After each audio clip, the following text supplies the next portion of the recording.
Captain, there was a programming malfunction. Didn't bang. Oh, it was Nazi. We are here to discuss episode 9 of TNG's season 1.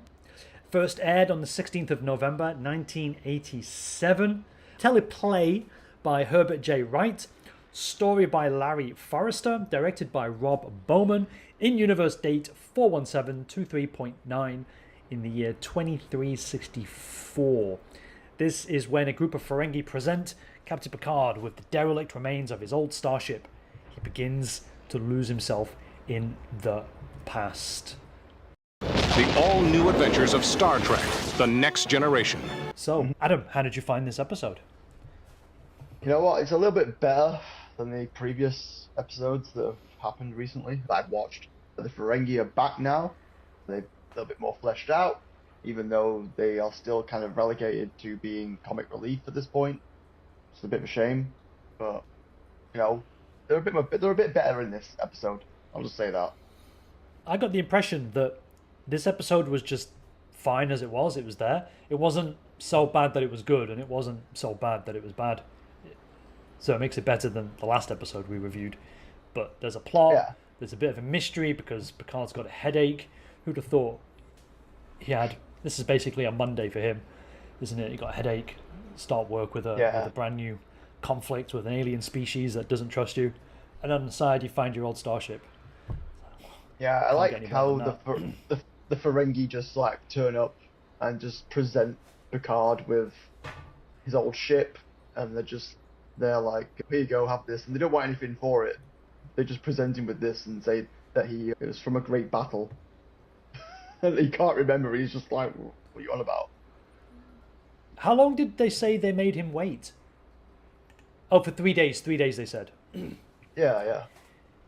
Did you know they made them wait longer than what Shinzon does in Nemesis, because they make him wait like 18 hours. But here, you could justify the long wait because they're trying to get the mind probe to lock onto Picard. But in Nemesis, there's no reason why he had to wait 18 hours, especially when Shinzon is dying. Yeah. Okay, so this episode begins with a headache, and you later find out that the headache is the most important thing in this episode, because when the Ferengi are there, the headaches get worse. And we also find out who Vigo is, very important character in Captain Picard's past, I'm sure. But you think that the headache and the Ferengi thing is like one's a B story, one's an A story, but then you find out that the headache is actually part of the A story. It's all part of the same story. And not to confuse Vigo with Vigo from Ghostbusters. Vigo the Gozerian. Yeah. I have the child. I have the mind-controlling device. That was Borat before Borat, in a way. Well, yeah. He took inspiration. The good parts, to me, is Picard's got no chill still. And he tells the doctor to, like, sit down instantly. Like, sit down, I'm going to talk to you. He says he has a headache, and she doesn't understand. And then he says... Headache. Surely you know what a headache is. It's like berating her. Like a medical professional. He's still so harsh with everybody. He's so much of a bad temper, and Beverly is like the worst doctor on the ship or in Starfleet because she can't seem to understand what's going on with him. And yet later on in the episode, Wesley, of all people, discovers what's wrong with him. Adults. We'll get into that later. One of the other things I liked about this episode was the model work. I think we're always complimenting the model work in this show, considering it was in 87.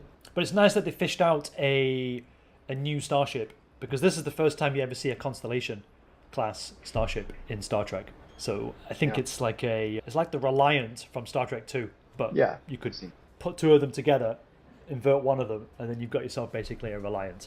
I noticed also that Data's makeup is getting better, and the floorboards don't creak on the Enterprise D. Yeah, it's a little bit better now, or they've just cancelled out the sound. It seems to be better anyway. Whatever they've done is working a lot more efficiently now. Sure. The episode. Oh, I'm jumping around, sorry, but I wanted to add, when you're talking about Picard, he's so strict, I wonder when he makes that turn. And something tells me he does it when Q introduces him to the Borg. I think. I'm not sure. Or maybe it's just in season 2. Yeah. I can't remember, but need to park that thought. Probably will be See in what season happens. 2, I guess. Did you have any other nice things to say about this episode? Well, the Ferengi are a little bit more fleshed out, which is good. They're still doing the weird moving around and stuff, which is a bit annoying, but they're a little bit better in this episode, and it's only one of them who's responsible for this whole mess, so that's something. They create a little bit of nuance with the first officer actually being kind of reasonable and willing Yeah. to go against his daemon's orders, even though it's all off camera. Yeah. But you walk away from the episode thinking, okay, they're more than just after the money, there is some honor, but even though he's only being honorable because he hasn't got any money. You know what I'm saying? Yeah. The lack of money or the urge to make money in this situation has made him a redeemable character instead of just like, oh, those fucking Ferengi. What was the insult that Worf gave them in that other episode? Something about pygmy people or something. Let me find it. I've got it here. Sure. Oh yeah. So Worf says to them, pygmy cretins. I don't think they're either of those things in this episode. Yeah. But did you notice when they beamed in, when they beam onto the bridge, they go like this? They jump into a Yeah. pounce, 2 of them. Very weird. Did they? I can't remember. Did they authorize them to beam on the bridge, or is that just they Yes. just did it for the hell of? Okay. All right. Oh, I think they agreed. Shit, I just watched it and I don't remember. It seems odd, doesn't it, when they sort of beam onto the bridge now, because they don't do that a lot now these days. They just, well, in more recent episodes, they don't do that sort of thing. Yeah, because supposedly it takes more power to go from site to site rather than from pad to pad. So it's extra special. Extra special when you don't beam onto the pad. With their sort of pounce, do you not think they should have got ready on the Ferengi ship, like, rather than just... It's just... Well, yeah, they just sort of like I would have just planned do it.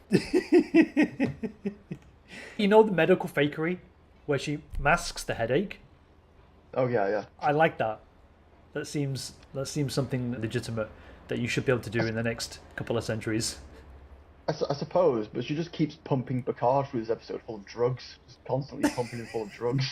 So it'll go eventually. The headache. The other thing about the Ferengi is that Deanna can sense them, and she's not supposed to.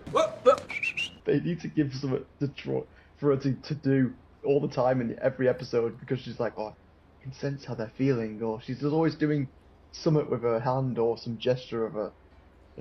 There's nothing for her to do at the moment in these episodes. I think it's the lack of those extra pair of breasts. Well, that's what gives her like psychic abilities. The third breast. Can you imagine if you had to milk your teats just to get a psychic link with somebody?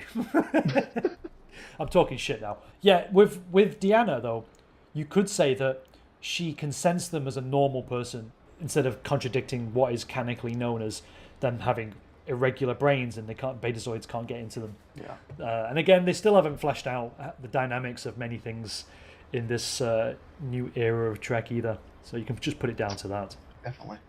Speaking of which, they haven't figured out what is inside a Ferengi starship. That's why we've still got the white screen, and it also saves money. Yeah, It's it's always bizarre that the close-up and the white background. It's very off-putting. There is a sort of simpleness to it, because when we talked about the holodeck just being black with yellow sticky tape, you think, holy shit, this is amazing. Whereas they've got they're on a Zoom call and they've blurred out their background. You could be thinking, ooh, what delights await the people that can, really befriend a Ferengi to let them into seeing the background of the starship. Yeah, maybe. It's like, what's in the box? What's behind the white curtain? Yeah, we can kind just of use thing. our imagination. But there's an allure to it. But once in later episodes they've got the budget and they don't show the white screen, then it's like, oh, it's just plywood painted metallic. polystyrene and stuff. Yeah, that's it. I think that's it. Other than the camera work, when Picard, we're jumping towards the end of the episode here. But one of my last good bits is when Picard is in his ready room, or is in his bedroom, whatever, and he's giving orders to the ghosts. Okay, yeah. Right, and the ghosts don't move their mouths, even though they're extras, and you can't if they pay them to speak words, then they cost more money than just being regular extras. The fact that they don't speak is kind of more eerie to being inside Picard's imagination. It was a good effect. It did make me question why these starships can't be piloted just by the computer alone, because the Ferengi seemed to still program it, so the ship was going through the motions of the actual battle, so Picard could play them out in his head. So it just makes me think that why do we need all these crew members to pilot a ship when they seem to be able to get the computer to do that for them. Maybe the starships are too complex until you reach Picard season 3, and then everything's all automated. So then you can fucking Death Star trench run the fucking Borg cube, right? Yeah. With the Harley Davidson Syracuse engines. I suppose not it's there like a yet, smaller clearly. ship. Maybe it's a smaller ship and that's why they could do it. I don't know. Well, it's more. Oh, it's just pre-recorded, and it's easy to pre-record something because he didn't do anything else, did he? He didn't try to escape or what have you, come up with something new. No, until Riker So- came on the screen and started yelling at him. Yeah. Did you notice though that if you go back to it and Riker he's talking to the camera and it's the view screen, right? So it's ship to ship, but then the view changes, and I'll put it in a clip here. Are you all right, Captain? Looking at you, the viewer, is like, Picard, are you okay? And it's something from a sort of one of those movies that Paul Anderson makes. Wes Anderson. There we go. I got him. Like Wes Anderson makes when he centralizes everything, and the character is talking to the audience, but really he's not talking to the other characters. It's like that. It was like, oh, that's a weird shot. But maybe they forgot to put the viewer effect around. Yeah, it was, because he was kind of like this. He's like right in the camera. There are still bad things, like the whole Wesley thing being the Neo of Star Trek is like the whole thing that they've got going on in this whole thing. Yeah, Wesley is probably the worst part of this episode, and yet he's actually not really in this episode, but he leaves his mark. You're welcome, ladies. Adults. And the fact that he can just like look at a brain scan and then walk to engineering, because I didn't see a pad on him, he walks to engineering and then he eyeballs the engineering readout screen. Is like, yeah, they match. Yeah, So he just says he glanced at the panel, like he glanced at it. that's even worse. If he said I had studied it while he was away, because I was trying to find you because I was doing something or I wanted something from you and he studied it, then you'd be like, okay, he studied it, not glanced. Yeah, he You just know, glanced shit. at it. And then before that, he was playing around in engineering with the long-range sensors, and he managed to increase the sensors to be long-range, and it's like no one in Starfleet's managed to do that besides him. Right. unless he's one of those people who takes all the credit, and there was an engineer helping him, and he said, "Oh, I just need to go to the toilet," and he went all the way to the fucking bridge. Go to the bridge and go, I did this, I did it, Wesley. Yeah. And then he comes back and he's like, the ensign is like, so that you took your time. He said, yeah. Oh, by the way, Captain Picard says that I did a good job on the sensors. Like, what? What did you fucking do? Where was this toilet? Just fucking Wesley in this fucking episode. He, just like you say, he's not even in it that long, and yet he's claiming all these victories in this episode. Yeah, it's really bad. And then the line at the end where he says, like, "You're welcome, ladies." It's so misogynistic. It reeks of being a woman hater. Say again. Yeah, his mom. It's just like, I did that. Yeah, it's so bad. It hasn't aged well at all. That is Jumper has not aged well. Jumper is absolutely awful. I wonder if you can buy it in some fan conventions. You'll be able to buy Unironically. that, yeah. Like, people will be wearing that at conventions. I hate the blue. The blue is the worst part. I don't mind the rest of it. Do you have anything else bad to say? Or I've just got nitpicks. I think it takes the crew too long to discover the Ferengi aren't like, they're hiding something or they're hiding the device. It just takes them way too long to discover that. Captain's log supplemental. Bok and his officers have returned to their vessel, inviting us now to officially take possession of the Stargazer. Isn't it something that you would think they would find when they beam it aboard? Because Worf said there was a heavy chest and he carried it. It's like, why didn't you look inside it? There's no Why was it security heavy? checks. It's just, Right. They've managed to sneak in this horrible device that can play with the captain's mind. Also, it's like, I think it's illegal in Ferengi culture or whatever. It was frowned upon on their side as well. So how has he managed to smuggle it on his ship and then get it onto the Enterprise is anyone's guess. But Tasha didn't do it. Worf, I don't even know what position Worf is in season 1, but shouldn't Tasha have got a security officer to check it, not the big strong black guy? Yeah. It's very weird how it's just obviously, we've got to get this thing in place. So, Oh, now we find it after the Yeah. fact. Doesn't make sense with our 21st century sensibilities, Adam, our ability to nitpick. This is for a more naive audience, clearly. Yeah, they're still playing around with ideas. It's okay. It's fine. The other thing, if you want to talk about playing with ideas, Data says, oh, the voice recording is Picard's. And Riker's like, no, it isn't. Shouldn't Data be able to recognize whether it's Picard's voice or not anyway? Simply by the fact that he can actually imitate voices. So he should have some voice recording software or algorithm to detect fakery. And you shouldn't leave it up to the computer. He can just do it by listening. Yeah, again, it's that thing that goes back to like these characters not being. They don't know what direction they're going in. They're not fleshed out enough yet, and they still don't even know really what they're doing with Data. I think in these early episodes, it just seems to be fluctuating between being a real boy and then being a robot. It's very strange. I would agree, because there's a season 7 episode where Data finds his mum. Did you ever see that episode? Call it vaguely, I think. Okay, Yeah. And he figures out that his mum's an android by the way she blinks. Yeah. He can time the blinking, and her blinking is like perfect. It's like it's just a proximity of what actual blinking is, and he was able to time it. And it's like, okay, Yeah. she's fake as fuck. But you can't tell. You can't tell that Picard's voice is fake. But you can do right. The series of blinks. He's on it. But do you remember when they find the Stargazer and Data says they've requested a tug already, and Starfleet has responded? In the same episode, Riker says, oh, it'll take a day to send the message, and then it'll be a day to get back. And it's like, hang on, Data already got the tug. The tug is on its way. Unless they're contacting different parts of Starfleet. I did like this episode more though than the previous one, definitely. And even though season 1 and I think even season 2 is sort of like renowned for not being that great, or like people always criticize the first couple of seasons of TNG, I didn't find this one to be that bad. I thought it was okay. The Ferengi are a little bit more fleshed out. They're not complete idiots, and it was an interesting story behind the whole thing, and the effects with Picard being on the Stargazer and the little ghost things, the ghost crew and stuff like that. That was a cool effect. Quite a serious, intriguing story overall. Yeah, there's some good acting from Patrick Stewart. Yes, because he has to do it all by himself. He's not filmed with that crew, by the way. Those are 2 different takes, with and without. And my last thing, which backs up the things that you've been saying about Voyager and so far TNG, is that the episode wraps up too quickly. You've got all this headache incident, and then we've arrested Bok, and you can go that way, we go that way. I found. Right.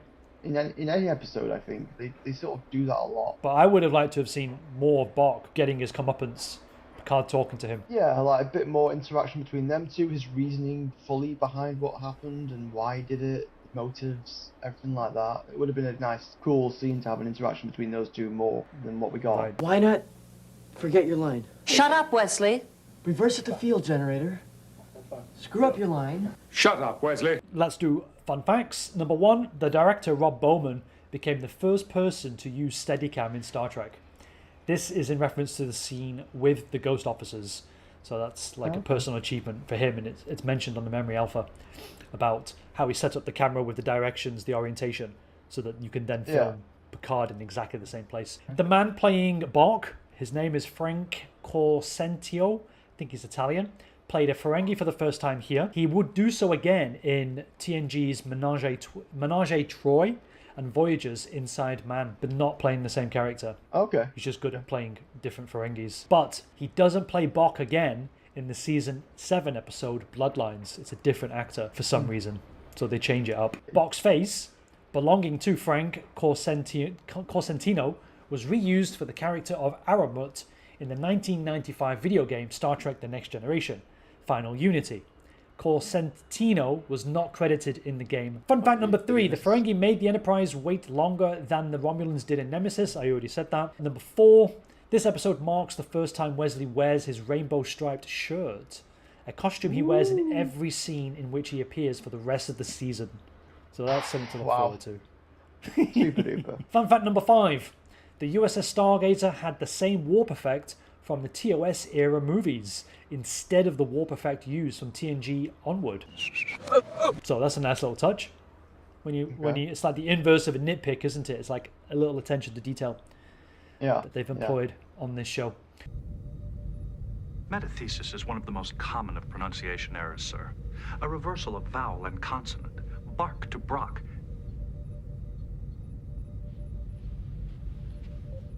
And number 6, the Stargazer was originally a Constitution Type 2 class starship and would have reused the refit USS Enterprise model from the first 4 Star Trek movies. However, it was decided after the episode was filmed to change it from a Constitution class to a Constellation class cruiser. This was so that when LeVar Burton dubbed over the line, the new dialogue would closely match his lip movements on screen. Wesley Crusher says the ship class when making his announcement on the bridge. His lips also appear to say Constitution. Data also mentions the class by this name, but he is, you see the back of his head as he reads it, so they can just dub it very easily. But if you go back and listen, and I know you won't, but other people who are watching this, if you go back and listen to Geordie's line, that one line is, the quality is perceptibly different from the other lines that they don't dub. It's ever so slight, but because I'm paying attention to it, I noticed it. I'm reading it now, sir, as a Constellation-class starship heading this way under impulse power. I'm reading it now, sir, as a Constellation-class starship heading this way under impulse power. I'm reading it now, sir, as a Constellation-class starship heading this way under impulse power. This is where you get balls deep into Trek canon, and this is where you create small universe syndrome, so bear with me on this. The novel, Buried Age, establishes that A, that Bok's son was named Flax, as in like flaxseed, and B, the ship he commanded was known as the 75th Rule. The 75th Rule was conducting a survey of the Maxia Zeta system. It discovered a wealth of dilithium and other precious metals before the Stargazer arrived in the system to survey on its own mission. Believing the Federation to be insane due to its moneyless economy, Flax ambushed the Stargazer, leading to his death in the Battle of Maxia. So this book establishes this, okay? But the novel also retcons the supposedly threatening nature of the Ferengi in early Star Trek The Next Generation as a product of disinformation.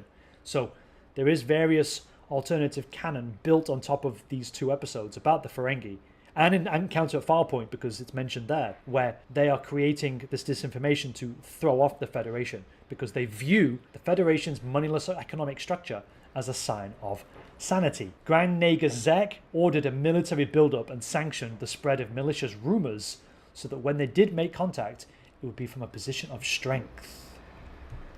So that's kind of interesting if you really want to tie all the canon and fix the nitpicks that we half discussed. But this is where it gets kind of annoying, and every character in Star Trek always has to be mentioned forever and ever and ever. In the pocketbook TNG novel Indistinguishable from Magic, Bok attempts to prevent the death of his son by using NX class Intrepid to travel back before the Battle of Maxia. And he enlisted the help of Berling Hoff Rasmussen. Do you remember him? He's from season 5. He's a time traveler, and he has this time travel pod, and he's stealing shit because he's not from the right time. He stole the time travel pod itself. So he tries to get him to help him. However, he was killed when the Intrepid traveled back to the Big Bang. I can't wait to buy that novel. It's trying to fix a lot, isn't it? That book. I think there's a lot of things much. that try to fix things, like these outside sort of novels and stuff like that. They do try and piece together bits that obviously fans look at. But... Yeah, but in doing so, they bring in characters that you've heard before, and they don't seem to want to expand the universe, or buy it because that character from that TV show is in this book, kind of thing. It's not the same. I remember seeing the cover of another book. I don't remember its name, but it's Cardassian Story, and it's got every single poignant or remarkable Cardassian from TNG on the front cover. It's like, So they all survived. And they're all together. Yeah, so you should buy it, clearly, because you want to see their ongoing stories. There's only like 9 Cardassians ever that are worth focusing on. That's it. Who knows? Maybe they'll do a book about Ducat's son. He had some extra secret children that survived the Dominion War, and these continuation novels about his sons. Ducat's son and Garrick, and got the other one. You forget Ducat's mate. Demar. Yeah, his son. But the Dominion killed his son, but they didn't. There was a secret son, and he wants revenge, and he wants to become the new leader of Cardassia. He seeks Major Kira's help. The Obsidian Order chapters or something. There'll be something like that. I know a lot about the books, but I do keep like a hands-off approach. Mostly, I only want the good ones.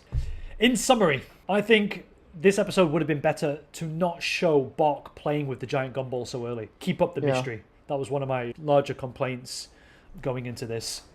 You give it away, and it's like, oh, but I want to know why he's got a headache. And again, show Bok being arrested. You know? I like the episode overall. It's just, I feel like it goes with every episode. I think they drag things out a little bit too much. In the middle seems to get lost a little bit, and then at the end, they always seem to wrap things up very quickly.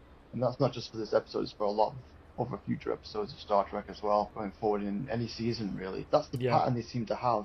They establish a story, the middle seems to get a little bit murky and a little bit drawn out, and then they seem to have no time to wrap things up, so it's just, that's why it feels so, like, rushed at the end, and it's like, everything's quickly sorted and solved in, like, about the last 7 or 8 minutes, and it's like, oh, okay, we're done now. And so that's one of the depressing that things about streaming as well. So when I'm streaming, and you watch this on Netflix, say, you kind of press the button, you see how long left of the episode, and you're like, how's this going to get resolved in like 8 minutes? And then you kind of, like, it's a bit depressing, really. Whereas when you're watching it on TV back in the day, you wouldn't really know. So I think that has something to say about things as well. You kind of, like, you can sort of time it in your head when you're watching things, and it's a bit sad. That's true. Because TNG was on BBC Two, if I remember. Yeah. And you can't, there's no such thing as timestamps. And there's no adverts. No. So you just get lost in it. For anybody from America, we didn't have to watch Star Trek with adverts. So it wasn't split into 4 quarters like other conventional TV shows. And the BBC would just start something else after the 45-minute mark. So it was really strange. Yeah. You would start Star Trek at, say, 5, finish at 5:45, and they'll probably, I don't know, do another 45-minute program or something. Or even 15 minutes. It was just, that's really strange. But I was going to say, they rush through it, but you don't really learn anything about the characters. We're still not at a stage where we're focusing on the characters, which is what Season 3 will do.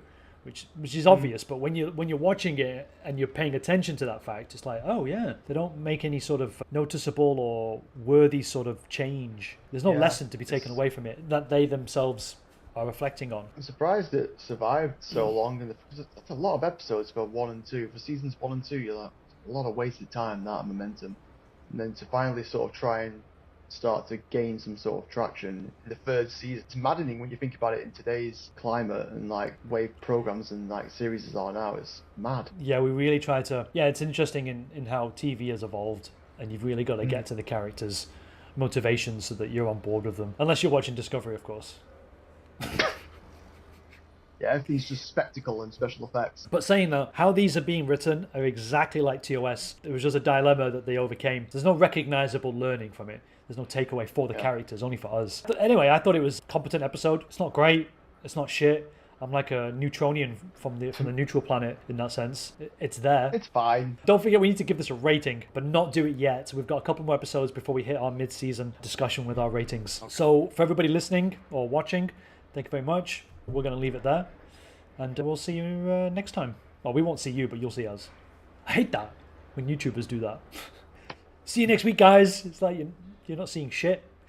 You're just going to look at the camera.